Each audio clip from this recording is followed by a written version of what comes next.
Yang kami hormati para pemohon 1, pemohon 2, dan juga adalah termohon dari KPU dan juga pihak terkait dari Bawaslu. Dan yang kami hormati juga teman-teman sejawat kami, para advokat yang ada di ruangan ini. Yang mulia, izinkan saya sekaligus untuk persingkat, saya menyampaikan terlebih dahulu semacam pengantar saya sebelum saya membacakan jawaban atau tanggapan kami yang ada di sini sebagai berikut.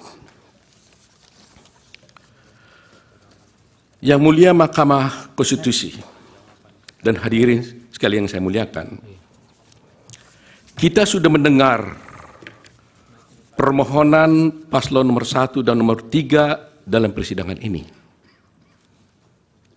Apa yang disampaikan dalam permohonan tersebut, kita tahu penuh narasi-narasi dan asumsi-asumsi yang sedemikian rupa, yang terkesan untuk menggiring opini, seakan-akan kekalahan dari para pemohon adalah karena adanya kecurangan pemilu. Narasi-narasi yang dikembangkan dan yang dibangun, seakan-akan rakyat memilih Prabowo Gibran adalah karena kecurangan dan karena adanya bansos. Terus terang, hal ini sangat menyakitkan dan melukai hati masyarakat Indonesia dan menafikan hak mayoritas rakyat Indonesia untuk menentukan pilihannya dengan bebas. Karena rakyat Indonesia memilih Prabowo Gibran sebagai presiden karena mereka mencintai dan menginginkan Prabowo Gibran sebagai presiden dan wakil presiden Republik Indonesia. Pilihan tersebut dilakukan oleh rakyat Indonesia berdasarkan hati nuraninya. Jadi, kalau dituduhkan dan rakyat dituduh memilih karena adanya bansos, karena adanya kecurangan, itu melukai hati rakyat mayoritas Indonesia yang memilih Prabowo Gibran sebagai presiden dan wakil presiden yang mereka cintai. Yang kedua, pemilu kali ini adalah pemilu yang paling damai dan tentu paling baik, bukan paling buruk seperti yang disampaikan oleh para pemohon.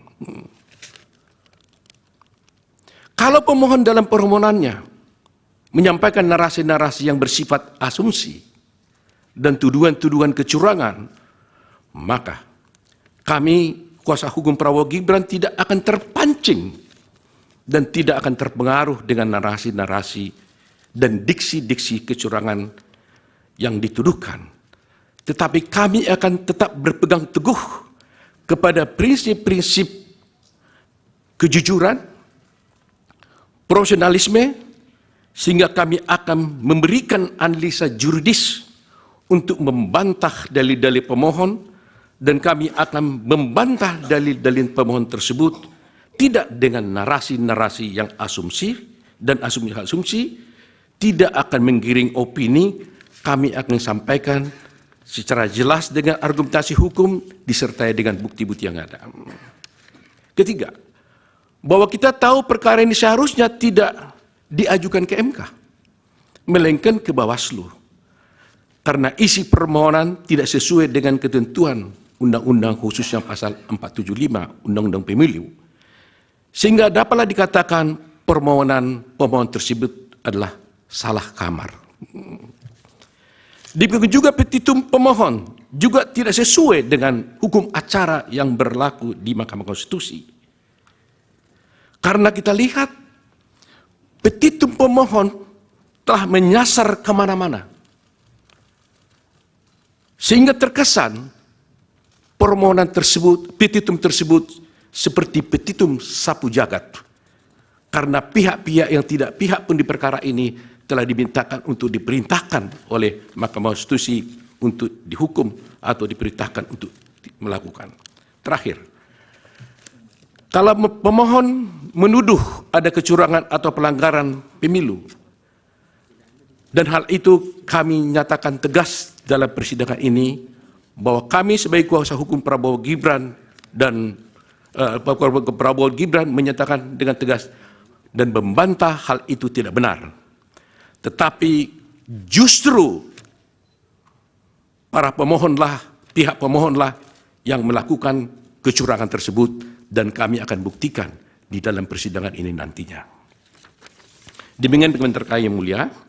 Untuk selanjutnya kami tidak mengulangi lagi dari awal pembacaan kami.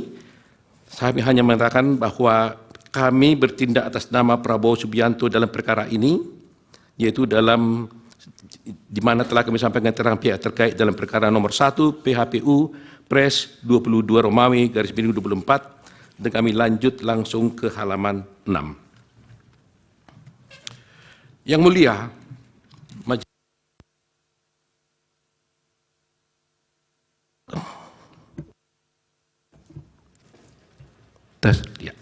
Yang mulia, pasal 6 ayat 3 Undang-Undang Dasar Republik Indonesia tahun 45 menyebutkan, yaitu di ayat 3, pasangan calon presiden dan wakil presiden yang mendapatkan suara lebih dari 50% dari jumlah suara dalam pemilihan umum dengan sedikitnya 20% suara di setiap provinsi yang tersebar di lebih dari setengah jumlah provinsi Indonesia dilantik menjadi presiden dan wakil presiden.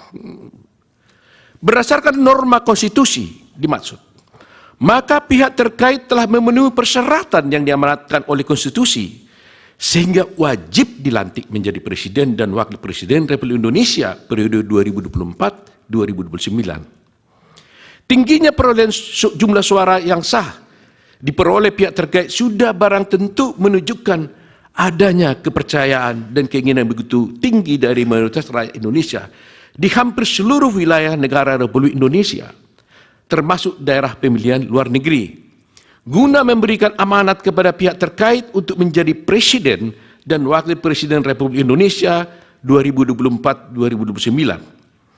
Rakyatlah yang dalam hal ini berdaulat menjadi penentu dari konsentrasi 3 pasangan calon presiden dan wakil presiden Indonesia, yang mana kami yakini ketiga pasangan calon adalah putra-putra terbaik yang dimiliki oleh bangsa Indonesia saat ini. Berkenaan dengan pasal 6A ayat 3 Undang-Undang Dasar Negara Republik Indonesia tahun 45, dan katanya dengan hasil pemilihan umum presiden dan wakil presiden tahun 2024 tersebut di atas, maka pihak terkait mengingatkan agar semua pihak secara bijak, penuh kehati-hatian, dan dengan penuh rasa tanggung jawab secara bersama-sama senantiasa menjaga agar norma pasal 6A ayat 3 Undang-Undang Dasar ini dimaksud tidak terlanggar. Jangan sampai setelah pemilihan umum diperoleh atas adanya ketidakpuasan dan kepentingan pihak-pihak tertentu terhadap hasil pemilihan umum presiden dan wakil presiden dimaksud, kemudian terus-menerus dilakukan upaya-upaya delegitimasi dan penegasan terhadap hasil pemilu itu dengan alasan-alasan yang tidak konstitusional dan tidak bersesuaian dengan peraturan undang-undang yang berlaku.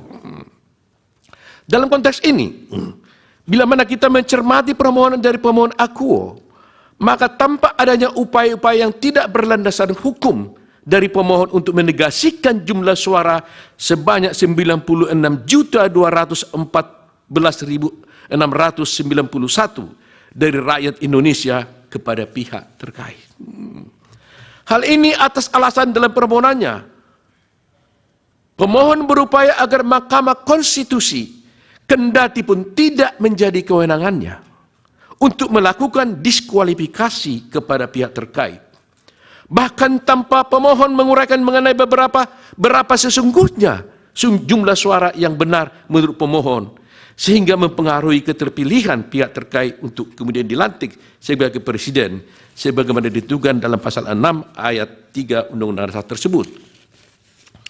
Upaya penegasian oleh pemohon dimaksud merupakan suatu bentuk pengingkaran terhadap demokrasi yang sangat berpotensi melanggar norma pasal 6 Undang-Undang Dasar 45 atas alasan pasangan calon presiden dan wakil presiden syogianya dilantik menjadi presiden dan wakil presiden Republik Indonesia karena memperoleh jumlah suara sebanyak tersebut di atas dan menang di hampir seluruh wilayah Republik Indonesia.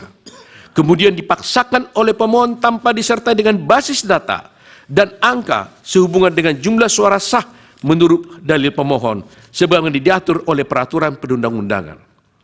Bila mana kemudian didalilkan oleh pemohon bahwasanya diskualifikasi menjadi relevan karena isu pencalonan wakil presiden yakni Bapak Gibran Raka Buming Raka, tentulah dia tidak relevan. Atas alasan pencalonan Bapak Gibran Raka Buming Raka itu sendiri adalah didasarkan pada putusan Mahkamah Konstitusi nomor 90 garis miring PUU garis garing 21 garis 23 sehingga pemohon bukan lagi berhadapan dengan KPU atau termohon dan pihak terkait, tetapi dengan Mahkamah Konstitusi itu sendiri. Lebih-lebih pada kenyataannya, pemohon dan pasangan calon presiden dan wakil presiden juga ikut dalam kontestasi pemilihan presiden dan wakil presiden bersama-sama dengan Bapak Gibran selaku calon wakil presiden nomor 3. Namun setelah ditetapkan kalah oleh KPU dengan satu putaran, malah pemohon meminta kepada Mahkamah Konstitusi untuk mendiskualifikasi pihak terkait, ya atau tidak-tidaknya Bapak Gibran Raka Buming Raka. Ini suatu sikap inkonsistensi yang nyata dan sebenarnya dari pemohon. Sebagaimana kita memahami, perkara yang sedang diperiksa dan diadili oleh Mahkamah Konstitusi sekarang ini adalah perkara perselisihan pemilihan umum yang menjadi kewenangannya sebagaimana diatur oleh pasal 24C Undang-Undang Dasar Republik Indonesia tahun 45 yang kemudian dirinci oleh pasal 10 ayat 1 huruf D Undang-Undang nomor 24 tahun 23 tentang Mahkamah Konstitusi sebagaimana telah diubah beberapa kali dan terakhir dengan Undang-Undang nomor 7 tahun 2002 yaitu kami sebutkan Undang-Undang Mahkamah Konstitusi. Dan kemudian telah diejawantahkan pula pada berbagai peraturan perundangan lainnya yang berlaku. Bila mana kemudian kewenangan Mahkamah Konstitusi tersebut dikaitkan dengan konteks rezim pemilihan umum di Republik Indonesia, politik hukum dari pembentuk undang-undang, presiden dan DPR, sebagaimana dicontohkan dengan Undang-Undang nomor 7 tahun 2017 tentang pemilihan umum, telah mengatur secara tegas dan jelas akan berbagai cara, penyelesaian, serta forum yang dipilih dan wajib ditempuh dalam hal terjadinya perselisihan sehubungan dengan pemilihan umum, baik dalam tahapan persiapan, penyelenggaraan, dan setelah dilakukannya pemilihan umum.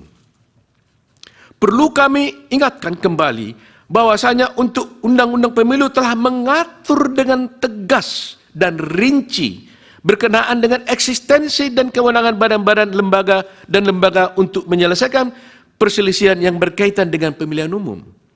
Lembaga-lembaga itu ada yang merupakan kekuasaan kehakiman yang dijalankan oleh badan peradilan seperti peradilan umum untuk mengadili perkara pidana dalam penyelenggaraan pemilu yang sebelumnya telah diproses oleh Sentra Penegakan Hukum Terpadu atau Gakumdu yang terdiri dari unsur Bawaslu, Kepolisian Negara Republik Indonesia, Kejaksaan, kemudian tata usaha negara-negara untuk menyelesaikan adanya persoalan dan perselisihan yang berada dalam ruang lingkup administrasi dan proses-proses penyelenggaraan pemilu yang sebelumnya telah diproses melalui Bawaslu dan kepada Mahkamah Konstitusi untuk menyelesaikan perselisihan hasil pemilu. Selain daripada itu, Undang-Undang Pemilu juga telah secara tegas dan jelas memuat pengaturan mengenai lembaga-lembaga yang bersifat kuasi peradilan seperti Bawaslu dan kemudian dengan Dewan Kehormatan DKPP guna menangani pelanggaran kode etik oleh penyelenggara pemilu. Dengan adanya pembagian eksistensi dan kewenangan badan-badan lembaga peradilan dan kuasi peradilan tersebut di atas, maka tercipta pemilu yang teratur, adil, efektif, dan demokratis guna mengawal agenda ketatanegaraan dalam rangka pengisian jabatan-jabatan pada kekuasaan eksekutif dan legislatif yang tidak lama lagi akan berakhir masa jabatan dan tugasnya masing-masing. Sekarang yang menjadi pertanyaan adalah, apakah tepat bila mana pemohon membawa seluruh persoalan sehubungan dengan perselihan pemilu, baik yang berupa administrasi pemilu, pidana pemilu, pelanggaran kode etik penyelenggara pemilu, seluruhnya kepada Mahkamah Konstitusi, yang kita tahu terbatas kewenangannya untuk mengadili perselisihan yang terkait dengan jumlah suara hasil pemilu. Lebih-lagi, jangka waktu yang ditentukan oleh undang-undang untuk memutus suatu perkara perselisihan pemilu adalah hanya 14 hari. Asal dasar itu, hemat kami, permohonan akuo justru merupakan kemunduran dan suatu bentuk ketidakbijakan oleh pemohon yang berpotensi melanggar norma konstitusi dan peraturan perundangan yang berlaku, sekaligus mengabaikan adanya pengaturan penyelesaian perselisihan pemilu sebagai ditentukan oleh undang-undang pemilu.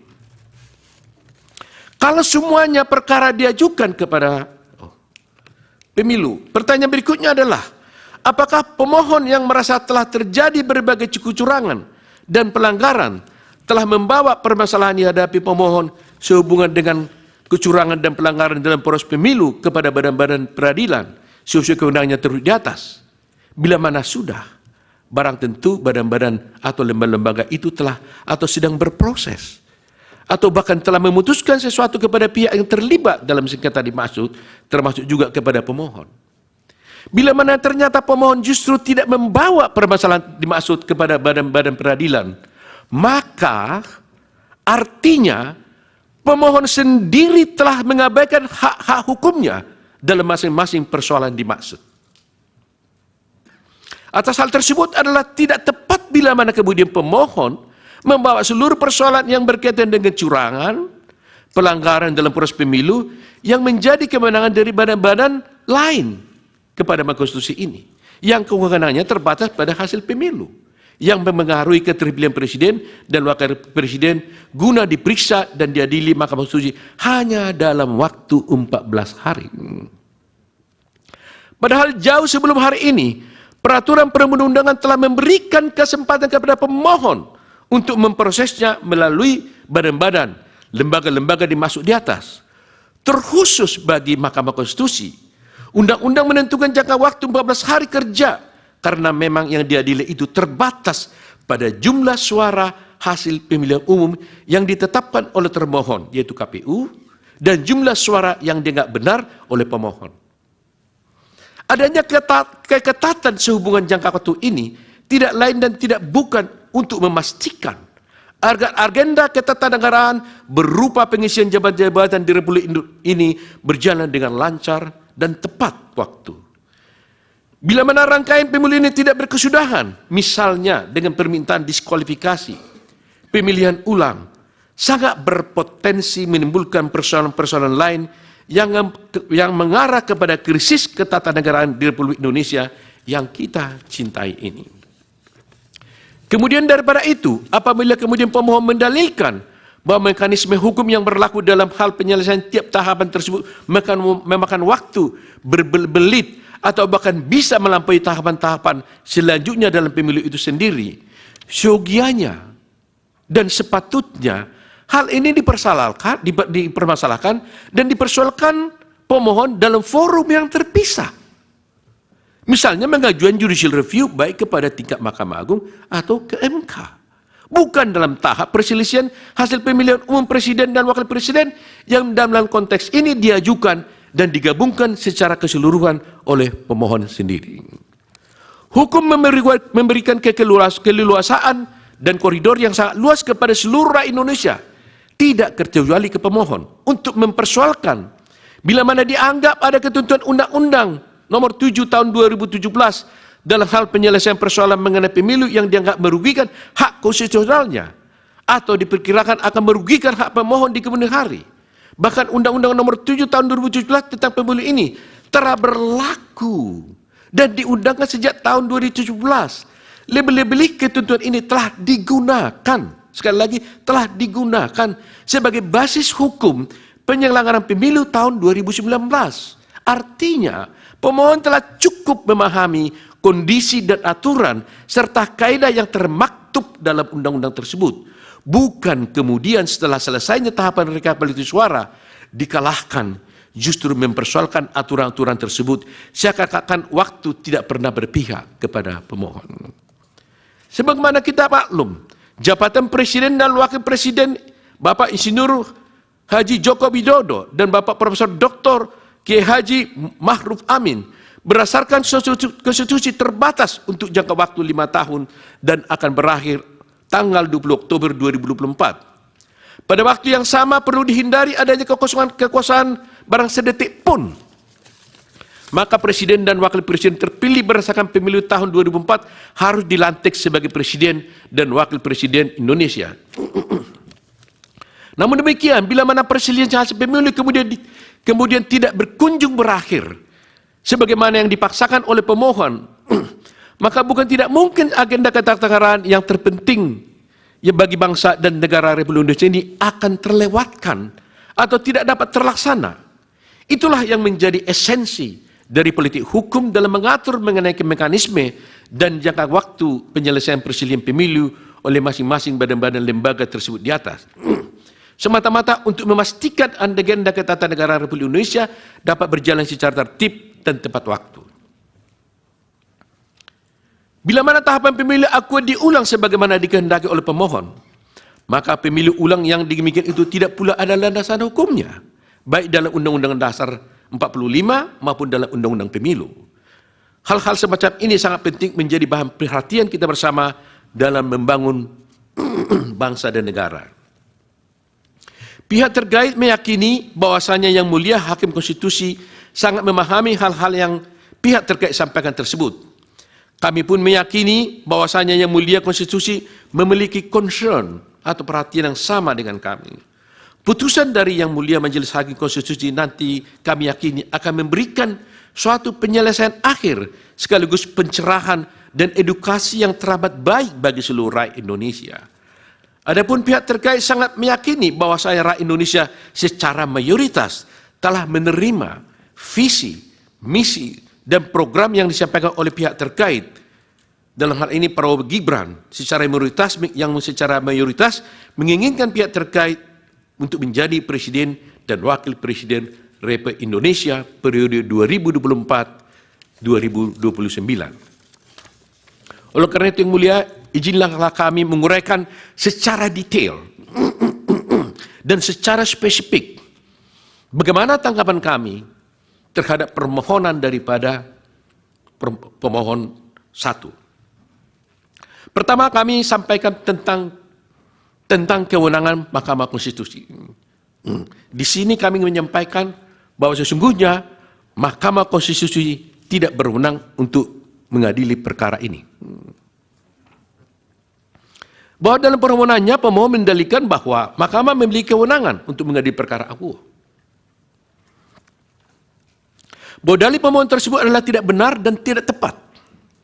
Justru sebaliknya, pihak terkait berpendapat bahwa Mahkamah tidak berwenang untuk mengadili perkara akuo yang akan kami uraikan dalam bentuk eksepsi sebagai berikut. Eksepsi absolut.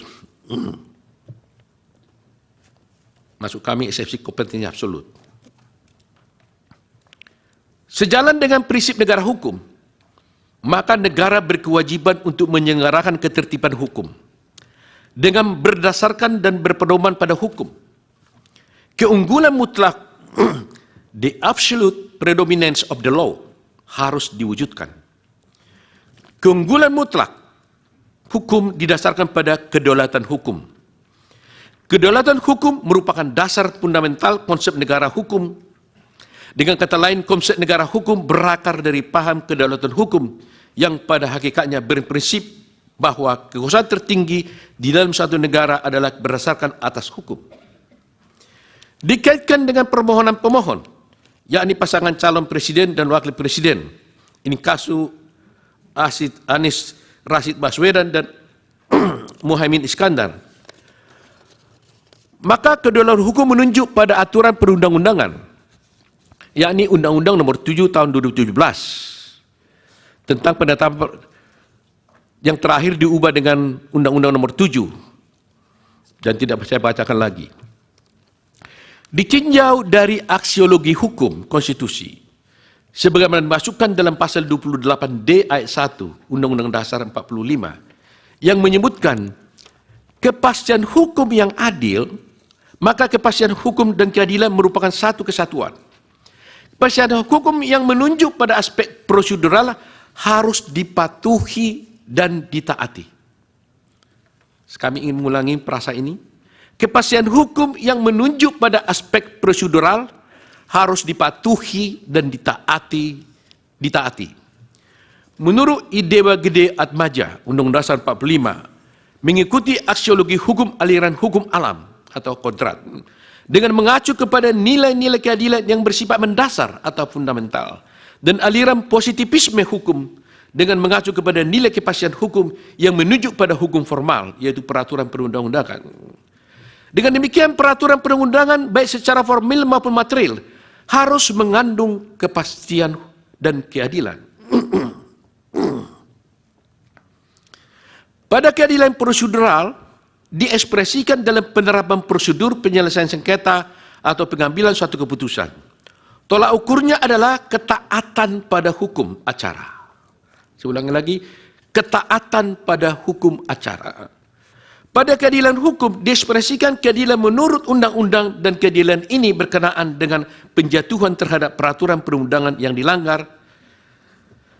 Tolak ukur keadilan hukum adalah asas legalitas. Demikian juga pendapat dari Idewa Gede Atmaja dalam bukunya Filsafat Hukum, Dimensi Tematis dan Historis Malang Setara Press pada halaman sekian, tidak saya bacakan. Dalam perkara akuo, maka penerapan prosedur penyelesaiannya harus mengacu kepada ketaatan terhadap hukum acara. Salah satunya adalah perihal kompetensi sebagaimana diatur dalam Undang-Undang Pemilu. Disebutkan dalam Undang Pemilu, tepatnya dalam buku keempat yang mengatur tentang pelanggaran pemilu, sengketa proses pemilu, dan persisian hasil pemilu bab 1 pelanggaran pemilu, pada bagian ke-1 tentang penanganan temuan dalam pelanggaran pemilu, pada bagian kedua menyangkut tentang pelanggaran kode etik penyelenggara pemilu, pada bagian ketiga menyangkut tentang pelanggaran administrasi pemilu. Pasal 460 ayat 1 pemilu menyebutkan, pelanggaran administratif pemilu meliputi pelanggaran terhadap tata cara, prosedur, atau mekanisme yang berkaitan dengan administrasi pelaksanaan pemilu dalam setiap tahapan penyelenggaraan pemilu. Kemudian dalam ayat 2 disebutkan pelanggaran administratif sebagaimana dimaksud ayat 1 tidak termasuk tindak pidana pemilu pelanggaran kode etik.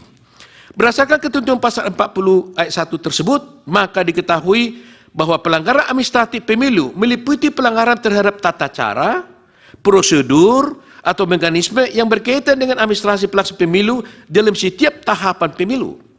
Ketentuan ini membedakan sifat-sifat pelanggaran, yaitu pelanggaran mengenai tata cara, mengenai prosedur, serta mengenai mekanisme, dan yang menjadi objek pelanggaran yaitu administrasi pelaksanaan pemilu. Pelanggaran administratif pemilu terdiri dari 3 jenis pelanggaran, yaitu pelanggaran terhadap tata cara administrasi pelaksanaan pemilu, pelanggaran terhadap proses administrasi pelaksanaan pemilu, dan pelanggaran terhadap mekanisme administrasi pelaksanaan pemilu. Telah ditentukan bahwa tentang penyelesaian pelanggaran administratif pemilu, sekali lagi, telah ditentukan bahwa tentang penyelesaian pelanggaran administratif pemilu adalah menjadi kewenangan Bawaslu secara tegas dan jelas dapat dilihat dalam ketentuan pasal 461 Undang-Undang ayat 1 Undang-Undang Pemilu yang menyebutkan Bawaslu provinsi, Bawaslu kabupaten dan kota menerima, memeriksa, mengkaji dan memutus pelanggaran administratif pemilu. Menyangka putusan Bawaslu tentang penyelesaian pelanggaran administratif pemilu telah pula ditentukan secara limitatif sebagaimana ditentukan pasal 61 ayat 6 Undang-Undang Pemilu yang menyebutkan bahwa putusan Bawaslu provinsi, Bawaslu kabupaten kota untuk penyelesaian pelanggaran administratif pemilu berupa perbaikan administrasi tata cara, dan selanjutnya teguran tertulis, tidak diikutkan dalam tahapan tertentu dalam pelanggaran pemilu, sanksi administratif lainnya sesuai dengan ketentuan dalam undang-undang ini. Dalam kaitannya dengan pelanggaran administratif pemilu yang terjadi secara terstruktur, sistematis dan masif, sekali lagi, dalam kaitannya dengan pelanggaran administratif pemilu yang terjadi secara terstruktur, sistematis, dan masif, telah diatur secara rinci pada pasal 463, pasal 463 Undang Pemilu sebagai berikut. Dianggap dibacakan itu. Tunggu dibacakan. Mengacu pada ketentuan pasal 463 pemilu, maka kewenangan tentang penyelesaian pelanggaran administratif pemilu yang terjadi secara terstruktur, sistematis, dan masif adalah mutlak menjadi kewenangan Bawaslu. Di sini terlihat adanya kompetensi absolut penyelesaian perkara administratif pemilu yang terjadi secara struktur, sistematis, dan masif hanya oleh Bawaslu. Perihal kompetensi absolut menunjuk pada kewenangan atau kekuasaan mengadili perkara berdasarkan pembagian wewenang atau pembebanan tugas, attribution of authority. Menyangkut tentang pelanggaran administratif pemilu yang terjadi secara terstruktur sistematis, penjelasan 286 ayat 3 pemilu menyatakan, kami tidak bacakan. Tindakan pelanggaran secara terstruktur dan masif adalah perbuatan melawan hukum yang sungguh-sungguh terjadi, onrecht in actu. Di sini selalu ada keterhubungan antara tindakan terstruktur dengan sistematis di satu sisi. Di sisi lain terjalin hubungan kausalitas antara tindakan terstruktur dan sistematis dengan terjadinya akibat yang bersifat masif tersebut. Keberlakuan secara masif adalah sebagai akibat atau resultan dari terstruktur dan sistematisnya pelanggaran administrasi pemilu. Hal ini sejalan dengan penjelasan pasal 286 ayat 3 pemilu yang menyebutkan pelanggaran masif adalah dampak pelanggaran yang sangat luas pengaruhnya terhadap hasil pemilu, bukan hanya sebagian. Putusan terhadap pelanggaran administrasi pemilu yang terjadi secara terstruktur, sistematis, dan masif ditindaklanjuti oleh keputusan KPU. Dapat berupa sanksi administratif, pembatalan calon anggota DPR, DPRD, dan calon para presiden dan wakil presiden. Dengan demikian, putusan Bawaslu tentang pelanggaran administratif pemilu yang terjadi terstruktur, sistematis, dan masif harus ada terlebih dahulu. Dan harus pula ada keputusan KPU tentang sanksi administratif berupa pembatalan terhadap calon anggota DPR, DPD, DPRD provinsi, DPRD kabupaten, kota, dan pasangan calon presiden dan wakil presiden. Pada perkara akuo yang dimohonkan oleh pemohon, terlihat pemohon memasukkan permasalahan yang bukan menjadi ranah kewenangan Mahkamah Konstitusi. Hal ini dapat dilihat dalam pokok permohonan sebagaimana tertuang dalam huruf B yang didalilkan oleh pemohon sebagai berikut. Kami bacakan, di mana kesemuanya hal tersebut di atas adalah bukan ranah kewenangan Mahkamah Konstitusi. Perlu disampaikan di sini bahwa perihal perselisihan hasil pemilu telah diatur secara tegas dalam bab 3 perselisihan hasil pemilu. Pasal 473 Undang-Undang Pemilu, pasal 473 ayat 3 Undang Pemilu menyatakan, perselisihan penetapan perolehan suara hasil pemilu presiden dan wakil presiden secara nasional meliputi perselisihan penetapan perolehan suara yang dapat mempengaruhi penetapan hasil pemilu presiden dan wakil presiden. Pasal 475 ayat 1 dan 2 dianggap dibacakan. Tidak dibacakan. Frasa hanya, sekali lagi, frasa hanya terhadap hasil penghitungan suara bermakna pembatasan dan bersifat tetap. Tidak ada peluang untuk memperluas kewenangan Mahkamah Konstitusi, termasuk selain dari perhitungan suara. Secara argumentum a contrario, maka selain perhitungan suara adalah bukan menjadi kewenangan Mahkamah Konstitusi.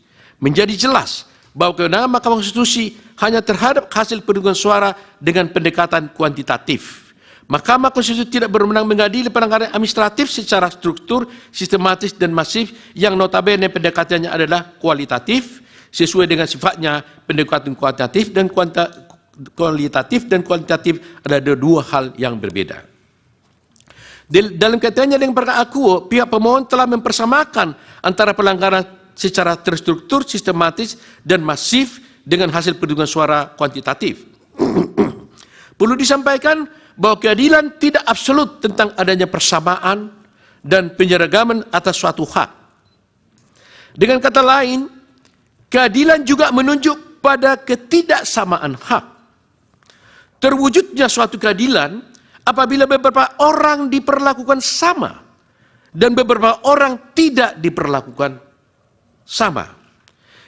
Demikian itu menunjuk pada mempersamakan hal yang sama dan membedakan hal yang tidak sama.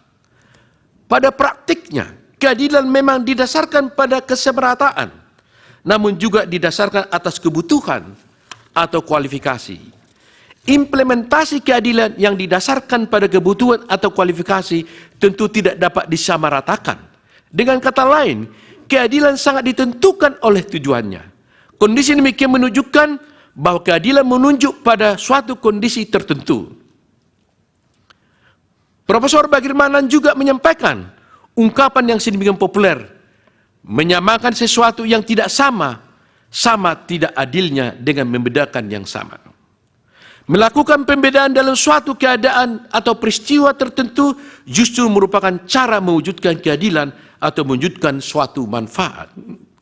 Mengenai hak persamaan di hadapan hukum, selain kemungkinan pembatasan, juga harus dimungkinkan pengaturan dan penerapan yang berbeda. Demikian pendapat Bagirmanan. Demikian juga Marzuki mengatakan, ketidakadilan bukan hanya membedakan dua hal yang sama, tetapi juga menyamakan dua hal yang berbeda. Hal ini terdapat dalam putusan Mahkamah Konstitusi nomor 1 PUU garing 10 garing 2012 halaman 84. Pak Utuh, berkaitan dengan yang eksepsi, kemudian tingkat waktu pengajuan dan kedudukan umum, apa bisa dilewatkan, dianggap dibacakan, bisa langsung ke pokok permohonan? Atau masih tetap mau dibacakan? Sedikit saja mungkin yang mulia. Ya, nanti langsung ke habis pokok. itu langsung nanti kepada langsung ke 36 bisa dalam pokok permohonan. Dalam pokok perkara itu. Tentang kedudukan hukum, tentang penetapan perolehan hasil suara.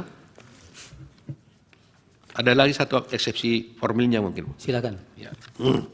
Kalau begitu kami langsung saja kepada eksepsi yang saya simpulkan dulu dengan eksepsi absolut yang mulia.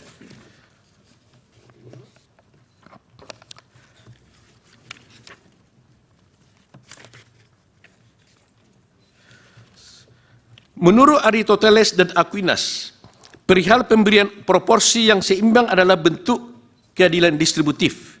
Keadilan distributif memberikan proporsi yang sama sesuai dengan kedudukannya dalam pandangan hukum publik secara umum. Perimbangan menurut teori keadilan Aristoteles menunjukkan pada suatu kondisi di mana kesamaan hak itu haruslah sama di antara orang-orang yang sama. Permohonan yang disampaikan pemohon adalah jelas mempersamakan dua hal yang berbeda. Pelanggaran secara struktur, sistematis dan masif adalah menjadi kewenangan Bawaslu. Adapun menyangkut dengan perselisihan hasil penghitungan suara menjadi kewenangan Mahkamah Konstitusi. Dapat dikatakan bahwa penyamaan tersebut adalah ketidakbenaran dan sekaligus ketidakadilan. Penyamaan tersebut juga termasuk tidak menempatkan sesuatu sesuai dengan tempatnya. Berdasarkan hal uraian tersebut, oleh karena yang dipersoalkan pemohon dalam permohonannya adalah mengenai hal-hal di luar dari perhitungan suara, maka permohonan pemohon bukan menjadi kewenangan dari Mahkamah Konstitusi. Mengenai kedudukan pemohon juga kami lewatkan, karena intinya kami hanya menyatakan di situ bahwa pemohon tidak punya kedudukan hukum dalam mengajukan gugatan ini. Tentang tengah waktu pengajuan pemohon juga, karena memang permohonan ini diajukan kepada salah kamar, maka kami di dalam tengah waktu juga mengatakan berarti bahwa tengah waktu di atas undang-undang tidak termaktub dan tidak terpenuhi dalam permohonan ini. Kemudian permohonan kami langsungkan kepada permohonan tentang eksepsi cacat formil.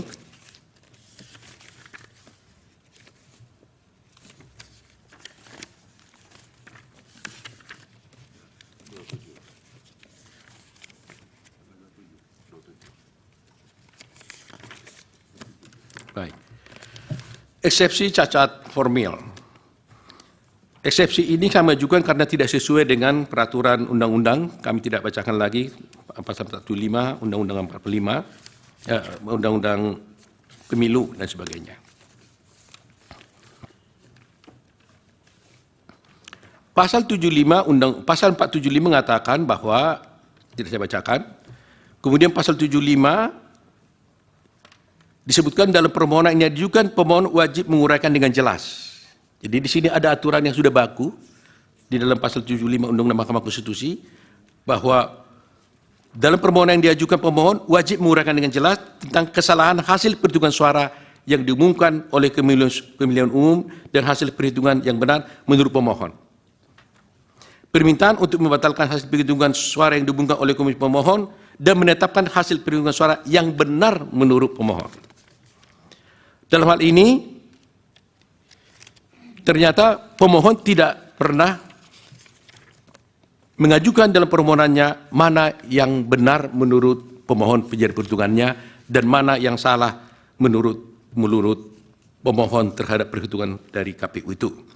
Kemudian di dalam PMK Mahkamah Konstitusi secara tegas limitatif juga diatur bahwa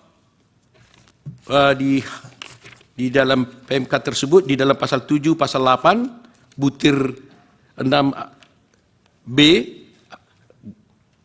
poin 4, disebutkan pokok permohonan, saya ulang ini, pokok permohonan memuat penjelasan mengenai kesalahan hasil perhitungan suara yang ditetapkan oleh termohon dan hasil perhitungan suara yang benar menurut pemohon.